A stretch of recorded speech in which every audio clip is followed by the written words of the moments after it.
Welcome friends. Siragadikka ஆசை serial இன்னைக்கு எபிசோடில் வரக்கூடிய இன்ட்ரெஸ்டிங்கான சீன்ஸ் பற்றி பார்க்கலாம். விஜயா சொல்கிறாங்க, ரோகிணி இந்த வீட்டுக்கு வந்த ராசி தான் உங்கள் அப்பாவுக்கு மறுபடியும் பென்ஷன் பணம் திரும்ப கிடச்சிருச்சு அப்படின்னு சொல்கிறாங்க. முத்து சொல்கிறாரு, அப்பா உன் பக்கம் நியாயம் இருந்துச்சு, அந்த ஜட்ஜு நல்லவராக இருந்தார், அதனால தான் உங்களுக்கு பென்ஷன் பணம் கிடச்சிச்சு அப்படின்னு சொல்கிறாரு. அந்த பொண்ணு ராசினால தான் பணம் கிடச்சிச்சின்னா அந்த ராசினால இவன் கொண்டு போன 27 லட்சம் ரூபாயும் கொடுக்க சொல்ல வேண்டியதானே அப்படின்னு சொல்கிறாரு. என் பையன் சம்பாதிச்சு அதெல்லாம் பணம் கொடுத்துடுவான் அப்படின்னு சொல்கிறாங்க விஜயா. வாயில் மட்டும்தான் வடை சுடுறீங்க, இது நாள் வரைக்கும் ஒரு பைசா கூட இவன் சம்பாதிச்சு கொடுத்ததே கிடையாது அப்படின்னு சொல்கிறாரு முத்து. ஏன்டா எப்போ பார்த்தாலும் பணம்னே கேட்டுகிட்டே இருக்கிற அப்படின்னு சொல்கிறாரு மனோஜ். என் அப்பா காசு அப்படின்னு சொல்லிட்டு இருக்கிறாரு முத்து. ஒரு நல்ல விஷயம் நடந்திருக்கு, இப்போ எதுக்குடா சண்டை பிடிச்சிட்டு இருக்கிறீங்க அப்படின்னு அண்ணாமலை சொல்கிறாரு. பாட்டிக்கு உங்களுக்கு பென்ஷன் கிடைச்ச விஷயத்த ஃபோன் பண்ணி சொல்லுங்க மாமா அப்படின்னு சொல்கிறாங்க மீனா. நானே சொல்லணும் தான் நினச்சேன், நல்ல வேலை ஞாபகப்படுத்தின மீனா அப்படின்னு சொல்லிட்டு அண்ணாமலை அவரோட அம்மாவுக்கு கால் பண்ணுறாரு. அவரோட பென்ஷன் இனிமேல் தொடர்ந்து கிடச்சிரும் அப்படின்ற விஷயத்த பற்றி சொல்கிறாரு அவரோட அம்மாட்ட. எல்லாம் என் பேத்தி மீனா வந்த ராசி தான் அப்படின்னு பாட்டி சொல்கிறாங்க. பாட்டி அப்படி சொல்கிறீங்க அப்படின்னு முத்து கேட்குறாரு. மீனாவுக்கு தாலி பிரித்து கட்டணும், நடக்க வேண்டிய சடங்கெல்லாம் நல்லபடியாக நடந்துச்சுல்ல, அதனால தான் அப்படின்னு சொல்கிறாங்க பாட்டி. எனக்கு எல்லா விஷயமும் தெரியும்டா அப்படின்னு சொல்கிறாங்க. சீக்கிரமாகவே ஒரு 11 மாசத்துல ஒரு பிள்ளையை பெற்று என் கையில் கொடுத்துருடா அப்படின்னு சொல்கிறாங்க. நீங்கள் வேற பாட்டி, ஏற்கனவே கனவுல 4 பிள்ளை பிறக்கிற மாதிரி கனவு வந்துச்சு பாட்டி அப்படின்னு சொல்கிறாரு முத்து. எல்லாம் நல்ல சகுனம் தாண்டா அப்படின்னு சொல்கிறாங்க பாட்டி. எல்லாம் விடுங்க பாட்டி, கல்யாணமாகி உங்களுக்கு எத்தனை வருஷம் கழிச்சு அப்பா பிறந்தாரு அப்படின்னு கேட்குறாங்க முத்து. பாட்டி சொல்கிறாங்க, கல்யாணமாகி 4 வருஷம் எங்களுக்கு குழந்தை இல்லைடா, அதுக்கப்புறம் கோவில் குளம்னு போய் தவம் இருந்து தான் உங்கள் அப்பா பிறந்தான் அப்படின்னு சொல்கிறாங்க. நீங்கள் அப்படி தவம் இருந்து பெற்றதுனால தான் அப்பா மாதிரி ஒரு நல்லவர் உங்களுக்கு பிறந்திருக்கிறாரு அப்படின்னு சொல்கிறாரு முத்து. மனோஜ் இருக்கிறானே திருட்டு பையன் 11 மாசத்துலேயே பிறந்துட்டான் அப்படின்னு சொல்கிறாரு.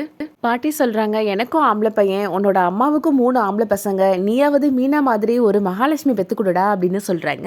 பொண்ணுலாம் பிறந்தா வீடு தாங்காது பாட்டி அப்படின்னு சொல்கிறாரு முத்து. பையன் பிறந்தா ஒரே வீட்டில் இருப்பான், அதுவே பொண்ணு பிறந்தா பாதி வருஷம் அம்மா வீட்டில் பாதி வருஷம் புருஷன் வீட்டில் இருக்கணும் அப்படின்னு சொல்கிறாரு. பொண்ணுங்களெல்லாம் சமாளிக்க முடியாதுன்னு தான் கடவுளாக பார்த்து 2 வீடு அமைச்சு கொடுத்துட்டார் போல அப்படின்னு சொல்கிறாரு முத்து. அதெல்லாம் அந்த காலத்தில் சொல்லி வச்சதுடா, நீ லட்சுமி கடாட்சமா ஒரு குழந்தைய பெற்று கொடுடா அப்படின்னு சொல்கிறாங்க பாட்டி. ஏற்கனவே வட்டிக்கு மேலே வட்டி குட்டி போட்டுட்டு இருக்கு, இதில் இது வேறையா அப்படின்னு சொல்கிறாரு முத்து. அதை கேட்டுட்டு மீனா கோவப்பட்டு உள்ள போயிடுறாங்க.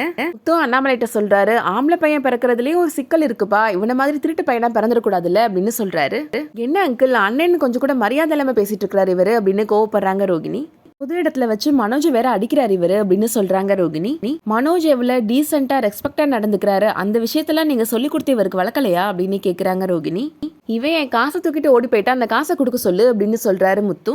விஜயா சொல்கிறாங்க, மீனா குடும்பத்துக்கு 27 லட்சம் ரூபாய் கொடுக்க போகிறேன்னு சொல்ல போய் தான் இவ்வளோ பிரச்சனையும் வந்துச்சு அப்படின்னு சொல்கிறாங்க. அவள் இங்கே வந்ததுக்கு அப்புறம் தான் உன் காருக்கும் 2 லட்சம் ரூபாய் கடன் வந்துச்சு அப்படின்னு சொல்கிறாங்க விஜயா. இதுக்கு தேவையில்லாததெல்லாம் பேசிட்டு இருக்கிற அப்படின்னு அண்ணாமலை கேட்குறாரு. அப்புறம் என்ன எப்போ பார்த்தாலும் மனோஜை திட்டிகிட்டே இருந்தா ரோகிணிக்கு கோபம் வரும்ல, கேட்டுட்டு சும்மாவா இருப்பா அப்படின்னு கேட்குறாங்க. கேட்க முடியலன்னா அந்த பணத்தை நீ கொடுத்துரு அப்படின்னு சொல்கிறாரு ரோகிணிட்ட.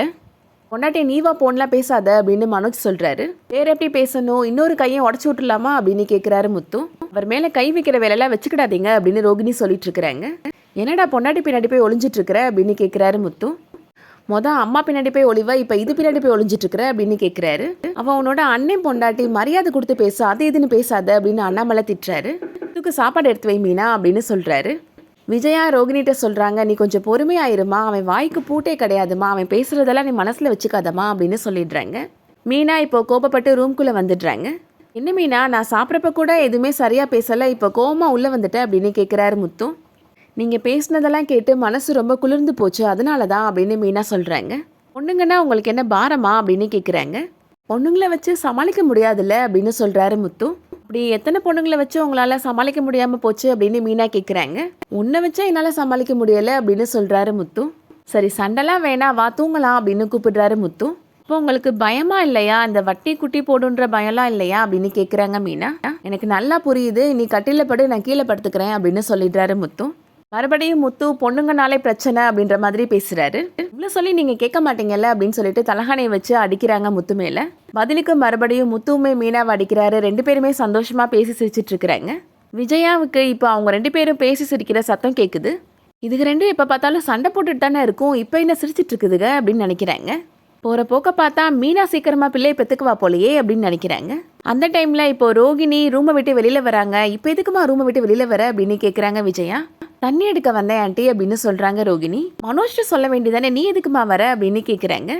மனோஜ் பாவம் ஷோரூமில் நின்று ரொம்ப டயர்டாக இருந்துச்சு போல், தூங்கிட்டாரு அப்படின்னு சொல்கிறாங்க ரோகிணி.